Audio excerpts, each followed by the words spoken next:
Naše poti žal niso vedno ravne, lahko so tudi ovinkaste in težavne, lahko pa se znajdemo tudi v slepi ulici. Mnogi ste se nam nocoj s svojimi darovi že pridružili na tej poti upanja, pomagali pri delu prostovoljk in prostovoljcev Slovenske Karitas. Kakšno je to njihovo delo, pa si bomo zdaj ogledali v prispevku. Prostovoljec je lahko vsak, ki ima srce za sočloveka. V Karitas vsak dan s pomočjo prostovoljcev krepimo tisto, kar je najpomembnejše, človeško bližino in konkretno pomoč družinam v stiski.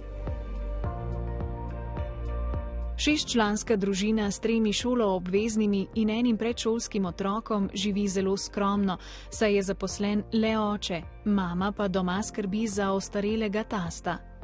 Zaradi omejenih finančnih sredstev redno prejemajo prehranske pakete, ki jim močno olajšajo skrb za otroke in dom. Rešili ste mi zimsko življenje. Ne predstavljam si, kako bi živeli brez elektrike in v hladu, je povedal oče.